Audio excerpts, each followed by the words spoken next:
Friends, दोस्तों आज हम आपको बताएंगे कि स्मैकडाउन में क्या हुआ। पिछले वाले स्मैकडाउन में पहला एंट्रेंस होता है ब्रॉक लेसनर का। ब्रॉक लेसनर जॉन सीना को अटैक करने के बाद रिंग के अंदर आते हैं और अपनी धमाकेदार एंट्री देते हैं, जिसकी वजह से पूरा का पूरा ऑडियंस जो एरिना में होता है पूरा का पूरा शॉक हो जाता है, क्योंकि दोस्तों जॉन सीना को डिस्ट्रॉय कर चुके थे ब्रॉक लेसनर अगली समर पिछली स्मैकडाउन में, और आने वाले वक्त के रसल प्लाजा में उन्होंने जॉन सीना को 1-on-1 मैच के लिए चैलेंज भी कर लिया था। तो इसी के बारे में वो अनाउंसमेंट करने के लिए रिंग के अंदर आ जाते हैं, और जैसे ही वो अनाउंस करते हैं कि वहां पर अचानक आर-ट्रूथ आ जाते हैं, और आर-ट्रूथ अपनी धमाकेदार एंट्री करते हैं व्हाट्सएप के खतरनाक से थीम सॉन्ग के साथ, जो यहाँ पर वो अपने रैप को सुर में लेके आकर ब्रॉक लेसनर के सामने आ जाते हैं और ब्रॉक लेसनर को कहते हैं कि सुपर सीना आने वाला है और ब्रॉक लेसनर की बैंड बजा देता। वो इसी तरह जिस तरह उसने एक्सट्रीम रूल्स 2013 में बचाई थी, तो इसी पर गुस्सा होते हैं Brock Lesnar,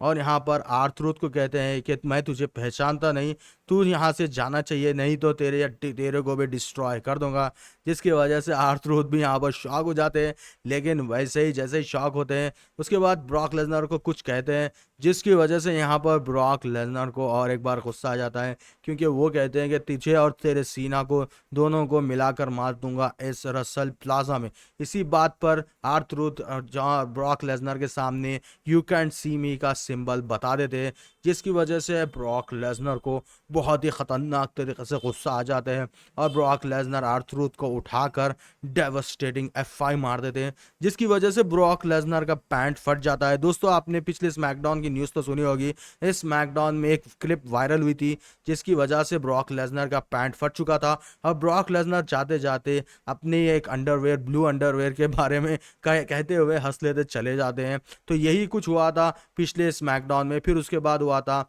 Sami Zayn versus Rey Fenix का एक 1-on-1 for United State championship title के लिए। दोस्तों पिछली बार स्मैकडाउन में सैमी ज़ेन ने जॉन सीना को बहुत ही बुरी तरह से टक्कर दी थी, तो इसी स्मैकडाउन में भी सैमी ज़ेन और रे फिनिक्स का एक 1-on-1 मैच हो जाता है। Sami Zayn open challenge open कर दे, तो उसी बल में रे फिनिक्स वहां पर आ जाते हैं, और Sami Zayn versus Rey Fenix का मैच होता है ऑफिशियल। इस मैच में सैमी ज़ेन भी टक्कर देते हैं, लेकिन रे फिनिक्स के आपको स्पेशल मूव देखने को मिल सकते हैं इस मैच में, जो रे मिस्टीरियो भी नहीं मार सके। फिर उसके बाद यहाँ पर रे मिस्टीरियो की तरह रे फिनिक्स बहुत ही ख़तरनाक तरीके से hi fi overhead suplex splash लगा देते हैं, जिसकी वजह से सैमी ज़ेन इस मैच को हारने ही वाले होते हैं, लेकिन सैमी ज़ेन भी ख़तरनाक सा अपना बकल ओवरहेड बॉब लगा देते हैं, बकल बॉब, जिसकी वजह से रे फिनिक्स भी हारते हैं, और एक हाई फ्लाई मूव लगाने की कोशिश करते हैं सैमी ज़ेन कि वहाँ पर उन्हें किक पड़ जाती है। फिर उसके बाद रे फिनिक्स उन पर डबल लेग क्रॉस किक लगा देते हैं और सैमी ज़ेन डिस्ट्रॉय हो जाते हैं। फिर उसके बाद सैमी ज़ेन उन्हें एक और बार बकल बॉब लगाते हैं, और यहाँ पर रे फिनिक्स का भी एक मूव देखने को मिलता है जहाँ पर फुटबॉल की तरह रस्सियों पे से किक मार देते हैं। फिर उसके बाद जॉन सैमी ज़ेन को आता है गुस्सा, तो वो ओवरहेड सुप्लेक्स लगाकर अपनी हुलुलु किक से इस मैच को जीत जाते हैं। फिर नेक्स्ट होता है स्मैकडाउन का मेन इवेंट मैच, आप लोगों को मालूम ही है, वो होता है Drew McIntyre versus Randy Orton के बीच एक 1-on-1 मैच। क्योंकि दोस्तों पिछली बार स्मैकडाउन में ड्रू मैकिंटायर ने डिस्ट्रॉय कर दिया था कोडी रोड्स को, तो इसी बार यहाँ पर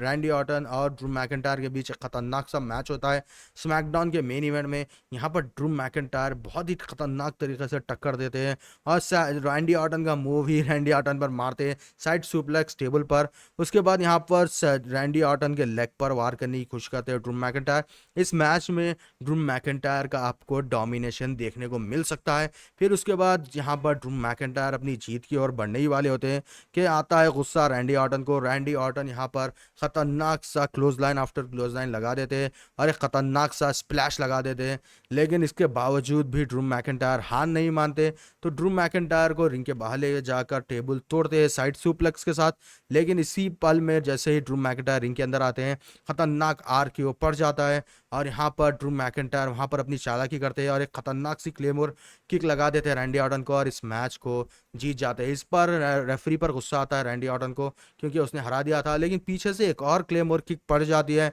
और इस मैच को जीत जाते हैं ड्रू मैकिंटायर। लेकिन उतने में यहाँ पर हमें कोडी रोड्स का एंट्रेंस देखने को मिलता है। कोडी रोड्स आकर ड्रू मैकइंटायर की बहुत ही बुरी तरह से पिटाई कर देते हैं और इन दी एंड यहाँ पर खतरनाक सा क्रॉस रोड लगाकर इस मैच में आने वाले वक्त यानी रसल प्लाजा में एक मैच ऑफिशियल कर देते हैं Cody Rhodes Drew McIntyre versus Cody Rhodes for WWE world heavyweight championship title के लिए। तो दोस्तों आपको ये लाइव इवेंट और यहाँ पर एक्सप्लेनेशन कैसा लगा हमें कमेंट में बताइएगा। Thanks for watching, see you letter.